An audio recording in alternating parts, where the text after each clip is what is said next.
So the Tandatula experience, from what we've had over the last couple of days, is all about a really immersive safari. That's the 360-degree perspective.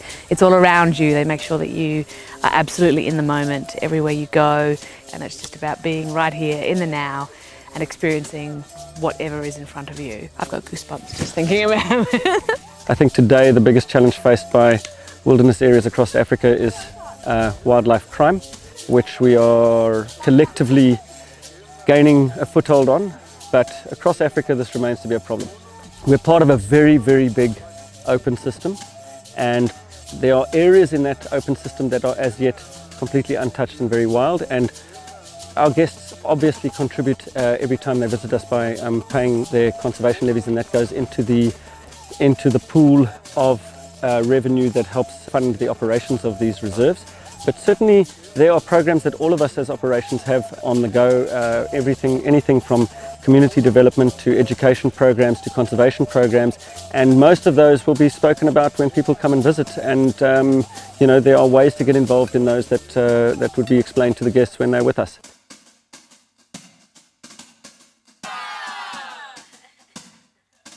It's very relaxing. You've got the most amazing views, you've got lovely staff, you've got places all around the lodge you'd never think of. So you have your breakfast, your dinners, your lunches, your picnics.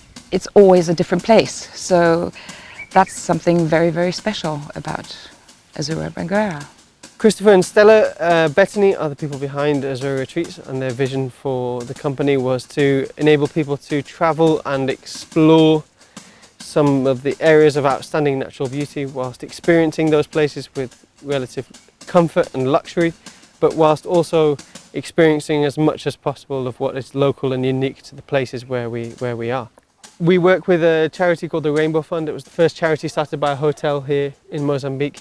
It started at the same time as Azura Benguela and works various different projects, a lot of them education based. The hotel itself functions like a school, and there's a lot of training and development that goes on of the staff. The staff that we have here, 80% of which are from Benguela Island, obviously receive training and employment, and that's a significant contribution to the area. But the charity work is really the icing on the cake and allows us to do that bit more. Guests are more than welcome to get involved with the work we do philanthropically and with the charity.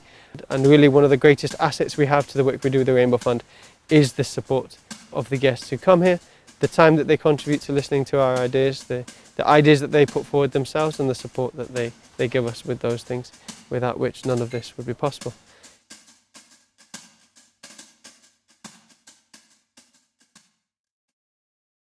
I love the immensity, the vastness, and just the countryside. This beautiful mountain range at the back, and then the undulating sand dunes with some red sand in between. It's just really fantastic.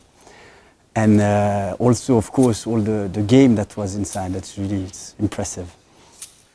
The vision of Swallow is really very simple: to restore the Kalahari to itself. And really what that means is just taking large areas of denuded farmland and just giving them time and space to recover and just allow natural ecosystems to kick in.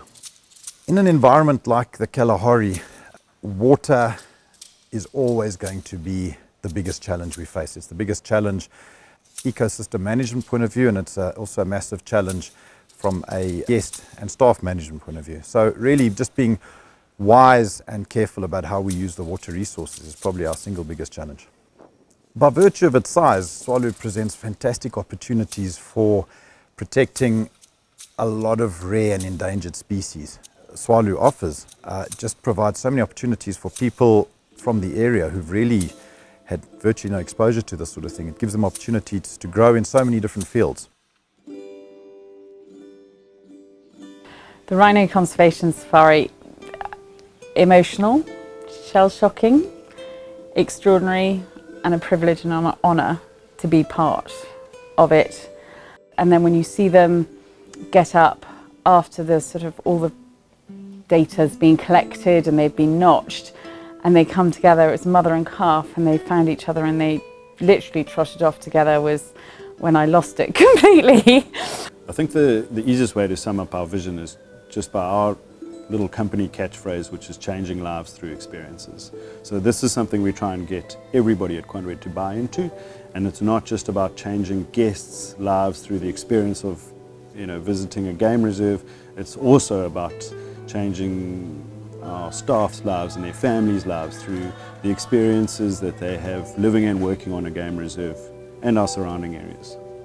Obviously there's an enormous responsibility associated with looking after a conservation area and the associated wildlife. And the way the world's moved now, it's not only like a moral responsibility, there's a huge financial responsibility. To be able to protect wildlife effectively costs a lot of money.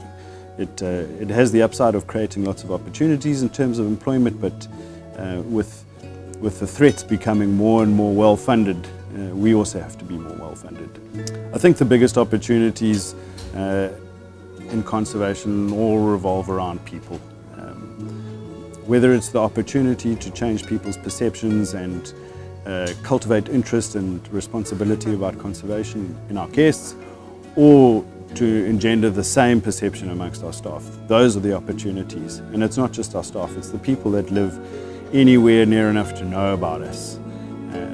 And once we get buy-in and positive buy-in from people, I think anything is achievable.